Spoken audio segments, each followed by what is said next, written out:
नमस्कार दोस्तों, स्वागत है द पीके क्लासेस में। आज हम लोग पढ़ने वाले हैं जियोग्राफी ऑफ इंडिया, भारत के भौतिक स्वरूप। इंडियन ज्योग्राफी के, भारतीय भूगोल के, यह आपका रीड है समझने के लिए। भारत के भौतिक स्वरूप बहुत ही इंपॉर्टेंट चैप्टर है और यह थोड़ा सा लंबा हो जाता है क्योंकि इसमें कई पार्ट्स होते हैं, लेकिन आप सीक्वेंस और थ्रू द मैप, आप सीक्वेंस और मैप के माध्यम से पढ़िएगा तो आपको बहुत ही इजी हो जाएगा।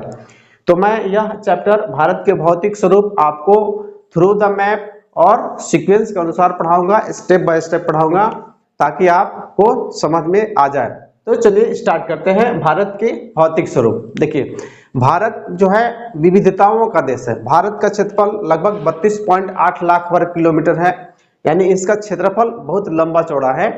तो इसलिए भारत के भौतिक स्वरूप भी भिन्न भिन्न हैं। कहीं आपका पर्वत है, विशाल पर्वत है, कहीं नदियां हैं, कहीं पठार हैं, कहीं मैदान है। तो इन सभी सम्मिलित रूप को ही हम लोग भारत के भौतिक स्वरूप कहे हैं, भारत के भौतिक स्वरूप कहा गया है। अध्ययन की सुविधा के लिए, ताकि आसानी से समझ में आ जाए, इसको कई भागों में बांटा गया है। किसी किसी बुक में 4 भाग में, किसी किसी में 5 भाग में, किसी किसी में 6 भाग में। तो इससे आपको घबराना नहीं है, क्योंकि आप जो एग्जाम दे रहे हैं, आप 9-10 के एग्जाम नहीं दे रहे हैं, 8 क्लास के एग्जाम नहीं दे रहे हैं। आपसे ये नहीं पूछा जाएगा कि भारत के भौतिक स्वरूप को कितने भागों में बांटा गया। ये कभी नहीं कंपटीशन पूछा जाता है, क्योंकि इसकी विविधता है। इस मैप को यदि आप समझ जाते हैं तो इस चैप्टर के आधा चीज को आप समझ जाइएगा। चलिए, जम्मू कश्मीर लद्दाख से होते हुए, उत्तराखंड होते हुए, आपका ये सिक्किम होते हुए, अरुणाचल प्रदेश होते हुए, मिजोरम नागालैंड होते हुए, मेघालय होते, ये जो क्षेत्र बनाए हैं हम, आप देख रहे होंगे, यह जो है क्षेत्र है, इस क्षेत्र को बोलते हैं उत्तर के पर्वतीय भाग, क्योंकि यह जो है हिमालय के विशाल फैलाव है। तो फर्स्ट वालों को हम बोलेंगे उत्तर का पर्वतीय भाग, इसको हम लोग बोल देते हैं उत्तर का पर्वतीय भाग। जैसे जैसे मैं लिख रहा हूं आप लिखिए, आपको समझ में आ जाएगा। पहला को बोलेंगे उत्तर का पर्वतीय भाग, उत्तर का पर्वतीय भाग। दूसरा जो पॉइंट है, दूसरा जो भारत के भौतिक स्वरूप को बांटा गया है, आप ये जो देख रहे हैं, ये जो यहां से लेकर इस जो है, आप पश्चिम बंगाल उड़ीसा तक आ जाइए, अंदर में मेघालय, असम मेघालय आ जाइए। ये जो क्षेत्र है पूरा मैदानी क्षेत्र है। क्यों मैदानी क्षेत्र है? क्योंकि इस क्षेत्र में नदियां बहुत ज्यादा बहती है। नदियों ने अपने गाद पंख को चारों तरफ बिछा दिया है, फैला दिया है। पहाड़ी भागों से कंकड़ मिट्टी लाकर ये मैदानी भागों में बिछा दिया है। ये पूरा का पूरा क्षेत्र आपका मैदानी क्षेत्र है, इसलिए इस भाग को हम लोग कहे हैं उत्तर का मैदानी भाग। किसी किसी बुक में लिखा हुआ आता है सिंधु गंगा ब्रह्मपुत्र का मैदानी भाग। तो आप लिखिए उत्तर का मैदानी भाग, उत्तर का मैदानी भाग। इसको हम लोग सिंधु गंगा ब्रह्मपुत्र का मैदानी भाग बोलते हैं, सम्मिलित भाग बोलते हैं। इसको जब हम डिटेल से पढ़ने लगेंगे तब आपका कंसेप्ट और ज्यादा क्लियर हो जाएगा। तो इसे 2 ले लेते हैं। तीसरा देखिए, आपका ये जो यहां से जो एरिया है, ये जो एरिया आपका यहां से स्टार्ट हुआ है, ये जो देख रहे हैं, ये जो बीच वाला जो एरिया है, इसको प्रायद्वीपीय पठार कहते हैं। यह भारत के सबसे प्राचीनतम भूखंड है और यह भारत के दक्षिण में है, इसलिए इसका नाम है दक्षिण का पठारी भाग। तो तीसरा को हम देखते हैं, दक्षिण का पठारी भाग, दक्षिण का पठारी भाग।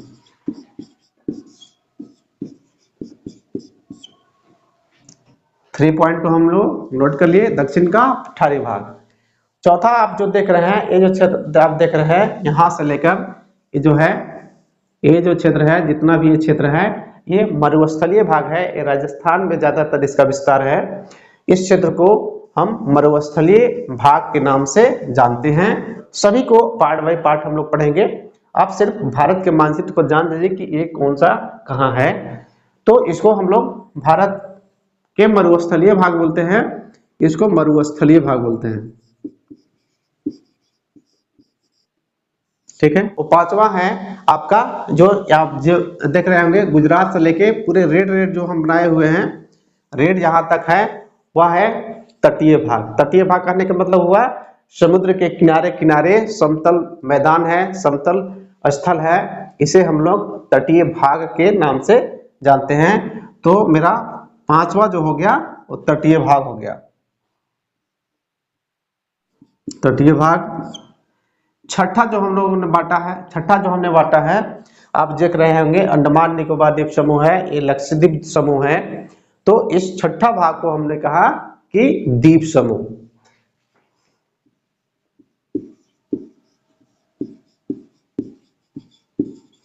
यानी कहने का मतलब हुआ कि भारत को हम 6 भागों में बांट के अध्ययन करेंगे और प्रत्येक 6 को अलग अलग हिस्सा में हम अध्ययन करेंगे। इसलिए मैं आपको बताया कि ये आपसे नहीं पूछा जाएगा कि भारत को कितने भागों में बांटा गया है।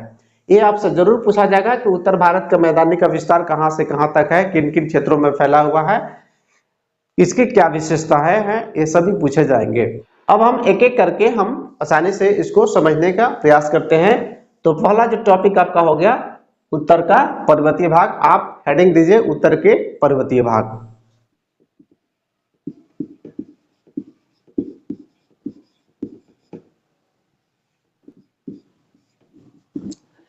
फर्स्ट आप हेडिंग दीजिए उत्तर का पर्वतीय भाग, यानी 6 भागों में से एक भाग को आज हम लोग पढ़ने वाले हैं जिसका नाम है उत्तर का पर्वतीय भाग। तो उत्तर के पर्वतीय भाग में पूरे क्षेत्र में, पूरे उत्तर भारत में हिमालय का विस्तार है। तो हम लोग अब हिमालय की विशेषता के बारे में जानते हैं कि हिमालय की विशेषता क्या है, इससे कैसे कैसे प्रश्न पूछे जाते हैं।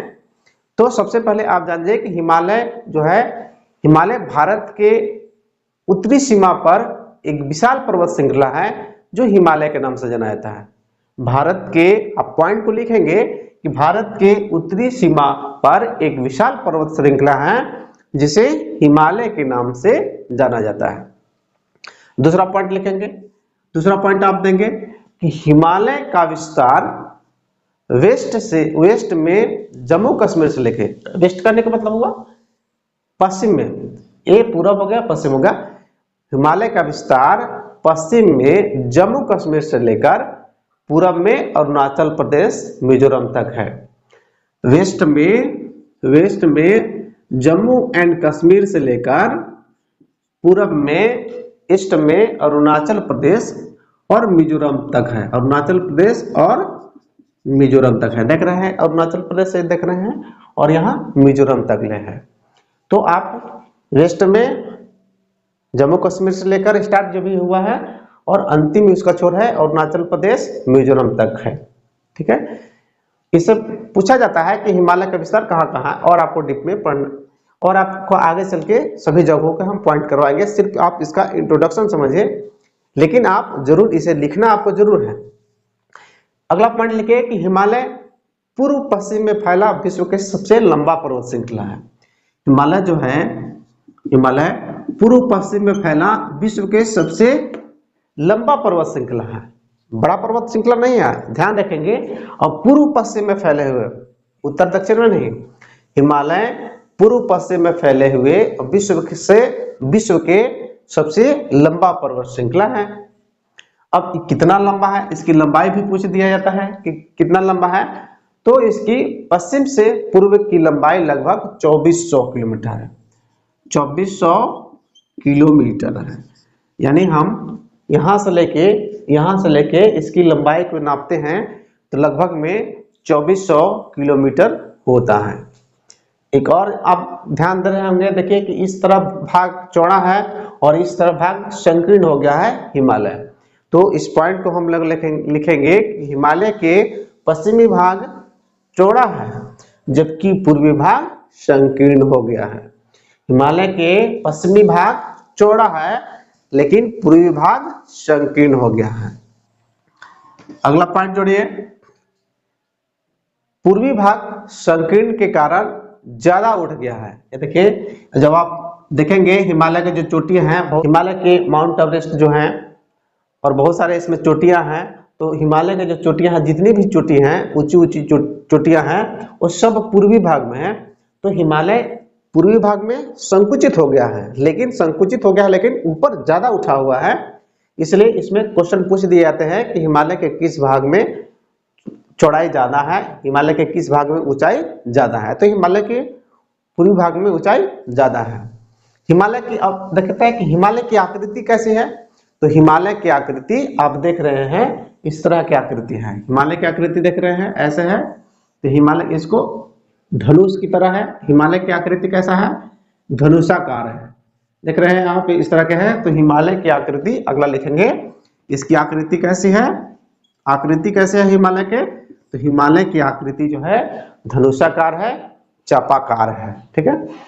हिमालय विश्व के सबसे नवीनतम वलित पर्वत श्रृंखला है।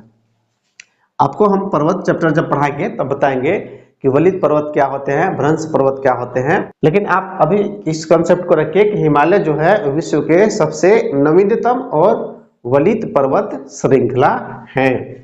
अब हम समझते हैं कि हिमालय के निर्माण कैसे हुआ। अब आप अगला हेडिंग दीजिए कि हिमालय पर्वत का निर्माण। हिमालय पर्वत आज जहां खड़ा है उसके पहले वहां क्या चीज था? हिमालय बना कैसे? इससे भी प्रश्न पूछे जाते हैं। आप इसको हेडिंग देंगे हिमालय पर्वत का निर्माण। तो अभी वर्तमान समय में भारत के जो आकृति है वो प्राचीन समय में इस तरह की आकृति थे। यहाँ तक जो आपको दिख रहा है, यही इतना ही तक आपका मेन भारत था, यही भूखंड था भारत के। ठीक है। इस भूखंड का नाम था गोंडवाना लैंड। इस भूखंड का नाम था, इस जगह का नाम था गोंडवाना लैंड। और ऊपर में भी एक भूखंड था, ऊपर में भी एक भूमि था, उस भूमि का नाम था अंगारा लैंड। इन दोनों नदियों, इन दोनों भूमि के बीच में एक विशाल सागर था, एक बहुत बड़ा विशाल सागर था। इस विशाल सागर को तेथिस सागर कहा जाता था। तेथिस सागर, तेथिस सागर। अब आप सभी फैक्ट्स को लिखेंगे, मैं बोल रहा हूं आप लिखेंगे। देखिए, आज जहां हिमालय खड़ा है वहां पर प्राचीन समय में तेथिस सागर नामक एक सागर हुआ करता था। आज जहां हिमालय खड़ा है वहां एक सागर था जिसका नाम था तेथिस सागर। अब देख रहे हैं तेथिस सागर।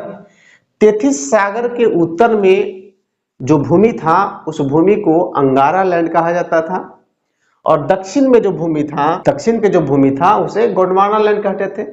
अंगारा लैंड और गोंडवाना लैंड से अनेकों नदियां निकलकर तेथिस सागर में अपना जल गिराती थी।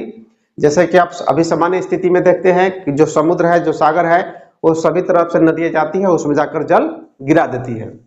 यही कंसेप्ट था। जब इन नदियों ने अपना गाद पंख इस सागर में धीरे धीरे, ये कोई 1000, 2000, 100 साल के बात नहीं है, एक करोड़ों 100 साल के बात है। और करोड़, 2 करोड़, 4 करोड़ ये भूगोल में मायने नहीं रखता है, ये सभी आप जानते हैं। तो धीरे धीरे इन सभी नदियां ने इसमें गाद भरने लगे। गाद भरने के फलस्वरूप तेथिस सागर का अवतलन होने लगा। तेथिस सागर गादों से भर गया। अब इस पे एक बहुत बड़ा प्रेशर जब आया, देखिएगा आप, जब आप प्लेट टेक्टोनिक पढ़े होंगे, आपको जब हम पढ़ाए थे, भूकंप पढ़ाए थे, तो उसमें आपको जिक्र किए थे, ये दोनों आपस में सिकुड़ने लगे, ये भूखंड आपस में सिकुड़ने लगे। इधर से भी प्रेशर लगाया, इधर से भी प्रेशर लगाया। इसमें क्या भरे हुए हैं? गाद भरे हुए हैं। परिणाम स्वरूप हुआ का दोनों का सिकुड़न हुआ और गादों का अवतलन हो गया। तेथिस सागर का अवतलन हुआ और उसी के परिणाम स्वरूप धीरे धीरे हिमालय का निर्माण हुआ। आपने समझा होगा कि हिमालय का निर्माण कैसे हुआ। तेथिस सागर के अवतलन के कारण ही हिमालय का निर्माण हुआ। इसमें मेनली आपको पूछा जाता है उत्तर में कौन था, दक्षिण में कौन था, सागर के नाम कौन था, किस कारण हिमालय का निर्माण हुआ था। अब हम लोग अगले वीडियो में देखेंगे कि हिमालय को कितने भागों में बांटा गया है और हिमालय से कहां-कहां से प्रश्न पूछे जाते हैं, क्योंकि इसमें अक्सर आप देखेंगे चोटी और दर्रा से ज्यादा प्रश्न पूछे जाते हैं। तो इसी भाग में आपको चोटी और दर्रा का भी नाम याद करवाएंगे। सहायक आचार्य की तैयारी में जितने भी लगे हुए हैं, आप सभी कमेंट करके बताइए कि सोशल साइंस के कौन सा टॉपिक में आपको वीडियो चाहिए। मैं वीडियो बनाने का प्रयास करूंगा। मिलते हैं अगले वीडियो में, तब तक धन्यवाद।